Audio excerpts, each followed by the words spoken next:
Assalamualaikum sahabat-sahabat yang dirahmati Allah. Hari ini saya akan menceritakan tentang biksu wanita Thailand masuk Islam tak disangka menikah dengan pemuda sederhana. Namun sebelumnya bagi yang beragama Islam saya sarankan untuk menuliskan sholawat Nabi Muhammad agar kelak sholawat ini menjadi saksi untuk mendapat syafaat di akhirat. Like dan subscribe ke channel ini sangat membantu menyebarkan dakwah Islam dan menjadi amal jariah. Langkah kaki Araya bergema di pelataran Candi Borobudur yang sunyi. Matahari mulai merayap di balik pepohonan, membiaskan warna keemasan pada relief-relief kuno. Araya memejamkan mata, meresapi ketenangan yang meresap ke dalam jiwa. Namun, ada sesuatu yang mengganjal di hatinya. Sebuah pertanyaan yang terus mengusik sejak perjalanannya dari Thailand menuju tanah Jawa. Sejak kecil, Araya tumbuh dalam keluarga yang taat beragama Buddha. Ayahnya adalah seorang biksu terhormat di kuil kecil di Chiang Mai. Ia diajarkan untuk memahami ketenangan batin dan makna pencerahan. Namun, dalam perjalanan hidupnya, Araya merasa ada kekosongan yang tak mampu ia pahami. Perjalanan spiritualnya membawanya melintasi negara dan budaya, hingga akhirnya ia berdiri di hadapan salah satu keajaiban dunia ini. Pagi itu, ia berkeliling candi, menyusuri setiap lorong sempit yang dihiasi relief-relief indah. Setiap ukiran menceritakan kisah masa lalu, tentang pencarian makna hidup dan perjalanan menuju kebijaksanaan. Araya meraba permukaan batu yang dingin, membiarkan jari-jarinya menari di atas ukiran yang telah berusia berabad-abad. Angin pagi berembus pelan, membawa aroma tanah basah dan dedaunan. Dalam kesunyian itu, langkahnya terhenti di sebuah arca Buddha yang duduk dalam posisi meditatif. Wajah arca itu terlihat damai, seakan-akan mengajak siapapun yang memandangnya untuk menemukan kedamaian serupa. Tiba-tiba, suara langkah pelan terdengar dari belakangnya. Araya menoleh, mendapati seorang wanita parubaya mengenakan kerudung sederhana berwarna putih. Wajahnya ramah, dengan senyum hangat yang menghiasi bibirnya. "Selamat pagi, Nak. Sedang merenung?" tanya wanita itu dengan lembut. Araya mengangguk pelan. "Saya sedang mencari jawaban." Wanita itu tersenyum lagi, lalu duduk di sebelah Araya. Kadang, jawaban itu tidak datang dalam bentuk kata-kata, melainkan dalam ketenangan hati yang menemukan jalan pulangnya. Araya menatap wanita itu dengan penuh rasa ingin tahu. "Apa ibu sering datang ke sini?" "Ya. Tempat ini membawa ketenangan bagi banyak orang," jawabnya. "Namaku Siti." "Siapa namamu, Nak?" "Araya." Siti mengangguk pelan. "Araya, dalam bahasa kami, berarti jalan. Mungkin kedatanganmu ke sini adalah sebuah pertanda bahwa kamu sedang mencari jalanmu sendiri." Araya terdiam. Ia menatap kembali arca Buddha di hadapannya, mencoba memahami makna dari kata-kata Siti. Angin pagi kembali berembus lembut, seolah membawa bisikan dari masa lalu yang perlahan mulai membimbingnya menuju cahaya yang selama ini dicarinya. Araya duduk bersila di lantai kayu bilik kecilnya. Cahaya lilin menari lembut di dinding, menemani hening malam di biara. Udara dingin pegunungan merayap masuk melalui celah jendela, namun hatinya justru terasa lebih dingin. Ada kegelisahan yang tak bisa ia jelaskan, seolah ada sesuatu yang memanggilnya dari kejauhan. Pagi itu, sebelum fajar merekah, Araya melangkah keluar dari bilik. Kaki telanjangnya menyentuh tanah lembab, dan setiap langkahnya terasa berat. Ia berjalan menuju ruang meditasi, tempat ia biasa menenangkan diri. Namun kali ini, kedamaian yang biasa ia temukan tak juga datang. Suara hatinya terus memanggilnya untuk mencari jawaban yang belum ia pahami. Saat tengah bermeditasi, Araya mendengar suara lembut memanggil namanya. Ia membuka mata, namun tak melihat siapapun. Suara itu kembali terdengar. Kali ini lebih jelas. Araya berdiri, mengikuti arah suara tersebut. Langkahnya membawanya ke gerbang biara yang terbuat dari kayu tua. Di luar gerbang, seorang wanita tua berdiri dengan senyum lembut. Pakaiannya sederhana, namun wajahnya memancarkan ketenangan yang begitu dalam. Araya mendekatinya dengan hati-hati. "Nak, perjalananmu baru saja dimulai," ucap wanita itu dengan suara lembut namun penuh keyakinan. "Ada cahaya yang menantimu di tempat yang jauh." dengarkan hatimu, dan kau akan menemukan jalan. Araya terdiam. Hatinya bergetar mendengar kata-kata itu. Ia ingin bertanya lebih banyak, namun wanita itu sudah melangkah pergi, meninggalkannya dalam kebingungan. Malam itu, Araya tak bisa memejamkan mata. Kata-kata wanita tua itu terus terngiang di kepalanya. Ia merasa ada sesuatu yang harus ia temukan, sesuatu yang lebih besar dari dirinya sendiri. Ketika fajar mulai menyingsing, Araya membuat keputusan. Ia akan meninggalkan biara dan mengikuti panggilan hatinya. Dengan hati yang mantap, ia mengemasi sedikit barangnya dan melangkah keluar dari gerbang biara, memulai perjalanan yang akan mengubah hidupnya selamanya. Langkah menuju cahaya. Malam mulai merayap perlahan, menyelimuti Borobudur dengan keheningan yang syahdu. Di dalam kamarnya yang sederhana, Araya duduk bersila di atas tikar pandan. Cahaya temaram lilin menari lembut di dinding, menemani kegelisahan yang mengalir di hatinya. Sejak percakapan dengan Ibu Sari siang tadi, pikirannya tak henti-henti berkelana. Araya meraih buku kecil berisi doa-doa yang diberikan oleh Ibu Sari. Tulisannya halus dan rapi, seperti setiap huruf ditulis dengan penuh cinta. Ia membuka halaman pertama, menemukan kalimat yang paling diingatnya. Bismillah, dengan menyebut nama Allah, yang Maha Pengasih lagi Maha Penyayang. Suara hati kecilnya berbisik lirih. Ia ingin mengucapkannya, namun bibirnya keluh. Perlahan, ia menutup mata dan mencoba merasakan makna di balik kata-kata itu. Hatinya bergetar, seolah menemukan sesuatu yang selama ini dicarinya. Esok paginya, Araya kembali berjalan menyusuri pelataran candi. Udara pagi terasa segar. Embun masih menggantung di ujung dedaunan. Ia melihat Ibu Sari tengah duduk di bangku kayu, tersenyum lembut menyambutnya. Araya, bagaimana perasaanmu hari ini? Tanya Ibu Sari. Araya duduk di sampingnya, menarik napas dalam. Ada sesuatu yang bergetar di hati saya, Bu. Seperti suara halus yang memanggil, tapi saya belum mengerti apa artinya. Ibu Sari tersenyum, menatap Araya dengan penuh pengertian. Itu adalah panggilan hati. Kadang, kita tak perlu memahami semuanya sekaligus. Cukup dengarkan, dan biarkan hatimu menuntunmu. Mereka terdiam sejenak, menikmati hembusan angin pagi yang lembut. Di kejauhan, suara burung-burung berkicau riang, seolah menyambut fajar yang mulai menghangatkan bumi. Tiba-tiba, langkah seseorang terdengar mendekat. Seorang pria muda dengan janggut tipis dan sorot mata lembut datang menghampiri. Ia mengenakan gamis putih dan peci hitam, memberikan kesan tenang dan berwibawa. Araya menoleh. Pandangannya bertemu dengan tatapan pria itu. Ada sesuatu dalam sorot matanya yang membuat Araya merasakan kehangatan yang aneh. Assalamualaikum, Bu Sari. Sapa pria itu dengan suara lembut. Waalaikumsalam, Ustadz Faris. Kenalkan, ini Araya. Dia tamu kami yang sedang mencari kedamaian di sini. Ujar Ibu Sari memperkenalkan mereka.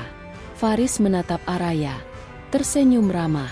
Senang bertemu denganmu, Araya. Semoga Allah senantiasa membimbing langkahmu. Araya merasakan jantungnya berdegup sedikit lebih cepat. Ia membalas senyuman itu dengan anggukan malu-malu. Entah mengapa, ada ketenangan dalam tatapan Faris yang membuat hatinya sedikit lebih ringan. Saat itu, Araya merasa ada kedamaian yang mulai tumbuh di dalam jiwanya. Ia tahu, perjalanan ini belum selesai. Namun, ia siap melangkah lebih jauh, mengikuti suara hatinya yang terus memanggil. Hari-hari berlalu, dan Araya semakin sering menghabiskan waktu di pelataran candi, merenung di bawah bayangan stupa yang menjulang. Setiap pagi, ia duduk di sudut yang sama, mengamati matahari terbit dan merasakan kedamaian yang mulai mengakar di hatinya. Namun, ada sesuatu yang lain yang mulai mengisi benaknya. Sosok seorang pria muda yang kerap ia lihat di masjid kecil dekat Borobudur. Ustadz Faris, begitu orang-orang memanggilnya.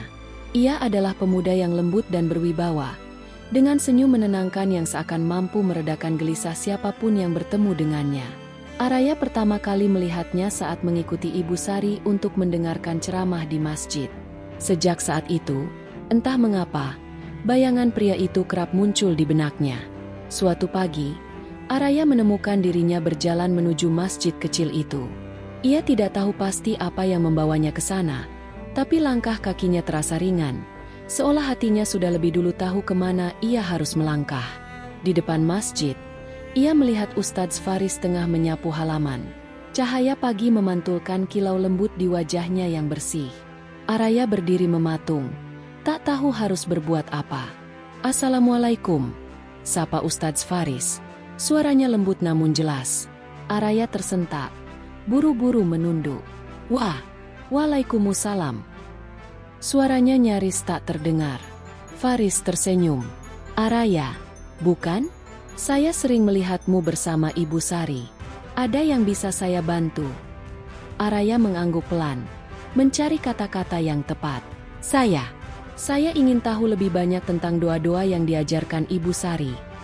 Ia menggigit bibirnya, merasa gugup. Faris memandangnya lembut. "Tentu, mari kita duduk di sini." Ia menunjuk sebuah bangku kayu di bawah pohon rindang. Mereka duduk berdua, dikelilingi keheningan pagi. Faris mulai menjelaskan makna dari doa-doa yang diajarkan Ibu Sari. Suaranya lembut dan menenangkan. Araya mendengarkan dengan saksama, namun di sela-sela kata-katanya, ia merasakan sesuatu yang lain. Ada ketenangan yang mengalir dari kehadiran Faris, seolah-olah ia menemukan cahaya yang selama ini dicarinya. Saat mereka berpisah, Araya berjalan kembali ke kamarnya dengan hati yang hangat. Ia tidak hanya menemukan pelajaran tentang doa, tapi juga menemukan sesuatu yang lain. Sebuah perasaan yang lembut, namun begitu kuat, mulai tumbuh di hatinya. Senja mulai merayap di langit Borobudur, melukiskan semburat jingga yang memantul di dinding-dinding candi. Araya duduk di anak tangga batu, memandangi ufuk barat yang perlahan ditelan kegelapan. Di sampingnya, Ustadz Faris duduk diam, membiarkan hening menjadi bahasa di antara mereka. "Borobudur selalu memberikan ketenangan yang tak tergambarkan," ucap Araya pelan. Suaranya nyaris tenggelam dalam desiran angin. Faris menoleh, matanya memancarkan kelembutan yang menenangkan. Setiap batu di sini seakan bercerita, mengajarkan tentang perjalanan dan pencarian. Seperti perjalanan hati manusia, selalu mencari cahaya di ujung kegelapan. Araya menghela napas panjang. Pandangannya mengarah pada ukiran relief yang mulai meredup diselimuti bayangan malam. "Saya merasa langkah ini semakin dekat. Tapi, ada rasa takut. Takut kalau saya tak cukup kuat." Faris tersenyum tipis, menatap lurus ke depan. "Tak perlu terburu-buru, Araya. Hidayah adalah perjalanan yang harus dilalui dengan hati. Setiap langkah yang kau ambil adalah bagian dari proses itu sendiri. Dan kamu tak sendiri." Araya menoleh, menemukan tatapan Faris yang begitu dalam dan menenangkan. Ada sesuatu yang bergetar halus di dalam dadanya, perasaan yang selama ini ia abaikan. Namun malam itu, di bawah langit yang mulai gelap, ia merasakan ada cahaya hangat yang perlahan tumbuh. "Terima kasih, Ustadz," bisiknya pelan. Faris tersenyum, namun tak berkata apa-apa lagi. Mereka duduk dalam diam, membiarkan hati mereka berbicara lewat keheningan yang mengalir di antara mereka. Senja pun berlalu, meninggalkan dua hati yang mulai merajut kisahnya di bawah cahaya bintang. Waktu berlalu, dan hubungan Araya dengan Faris kian erat. Setiap pertemuan membawa kedamaian di hati Araya. Ia mulai memahami bahwa perjalanan spiritualnya tak hanya membawanya kepada keimanan, tetapi juga kepada cinta yang perlahan bersemi. Pada suatu malam yang sunyi, di bawah langit Borobudur yang bertabur bintang, Araya dan Faris duduk di pelataran candi. Angin malam berhembus lembut, membawa aroma bunga melati yang semerbak. "Faris," suara Araya lirih, hampir terbawa angin malam. "Pernahkah kau merasa seolah hatimu menemukan tempatnya?" Faris menatapnya dengan lembut. "Maksudmu?" Araya menggigit bibirnya, ragu untuk melanjutkan. Namun akhirnya ia berkata, "Aku merasa menemukan kedamaian di sini. Bukan hanya karena tempat ini, tapi karena kamu." Faris terdiam. Mata mereka bertemu dalam keheningan yang syarat makna. Akhirnya, Faris menghela napas panjang. Araya, perasaan ini, aku merasakannya juga. Tapi aku takut mengatakannya. Aku tidak ingin membebanimu di saat kau sedang mencari jalanmu sendiri. Araya tersenyum. Air matanya mengalir perlahan. Perjalanan ini membawaku pada banyak hal. Dan salah satunya adalah kamu. Aku tak tahu apa rencana Allah. Tapi aku tahu hatiku sudah memilih. Faris meraih tangan Araya dengan lembut. Jika Allah mengizinkan, aku ingin mendampingi langkahmu, Araya. Bukan hanya dalam perjalanan ini, tapi untuk selamanya. Di bawah langit malam yang menjadi saksi, cinta mereka menemukan jalannya. Mereka tahu perjalanan ini tak akan mudah, tapi bersama, mereka siap melangkah. Tak lama setelah itu, Faris melamar Araya dengan sederhana namun penuh makna. Ibu Sari menjadi wali yang mendampingi Araya dalam proses menuju pernikahan. Di tengah persiapan yang sederhana, hati Araya dipenuhi rasa syukur dan kebahagiaan yang tak terlukiskan. Hari pernikahan mereka tiba di pagi yang cerah. Di bawah langit biru Borobudur, Araya melangkah menuju pelaminan dengan hati yang berdebar. Faris menunggunya dengan senyum teduh, mengenakan baju koko putih bersih. Araya mengenakan kebaya putih sederhana. Rambutnya disanggul rapi, dan matanya berbinar penuh haru. Saat ijab kabul diucapkan, air mata bahagia mengalir di pipi Araya. Kini, langkahnya menuju cahaya terasa sempurna. Bukan hanya karena keimanannya yang baru tumbuh, tetapi karena ia tahu, ia tak berjalan sendiri. Faris ada di sisinya, menjadi penuntun, sahabat, dan belahan jiwanya. Borobudur menjadi saksi cinta mereka. Di bawah sinar mentari pagi yang hangat, Araya dan Faris melangkah bersama menuju cahaya yang telah memanggil mereka sejak awal. Waktu berlalu, dan Araya menjalani hidup barunya dengan penuh kedamaian. Pernikahannya dengan Faris menjadi pelabuhan hatinya, tempat di mana ia menemukan cinta dan iman yang berjalan beriringan. Bersama Faris, ia mendalami ajaran Islam dan menemukan makna hidup yang lebih mendalam. Pada suatu sore yang hangat, Araya duduk di beranda rumah mereka yang sederhana, memandangi senja yang memancarkan cahaya keemasan. Di sampingnya, Faris membacakan ayat-ayat suci, sementara Araya mendengarkan dengan hati yang khusyuk. Dalam dirinya, ia merasakan kedamaian yang tak pernah ia bayangkan sebelumnya. Perjalanannya menuju cahaya telah membawanya pada cinta yang tulus, iman yang kokoh, dan kehidupan yang penuh berkah. Araya tahu bahwa setiap langkah yang diambilnya adalah bagian dari rencana indah yang telah digariskan untuknya. Kisah ini mengajarkan bahwa hidayah bisa datang dari jalan yang tak terduga. Seperti dalam firman Allah, barang siapa yang Allah kehendaki untuk diberi petunjuk, niscaya dia melapangkan dadanya untuk menerima Islam. Quran Surat Al-An'am 125. Cerita ini adalah fiktif yang dibuat menyerupai kejadian nyata agar kita bisa memetik hikmah di dalamnya. Terima kasih telah mengikuti perjalanan Araya dalam Langkah Menuju Cahaya. Jika kamu menikmati cerita ini, jangan lupa untuk like, berikan komentar, dan subscribe agar tak ketinggalan kisah-kisah inspiratif lainnya. Sampai jumpa di cerita berikutnya.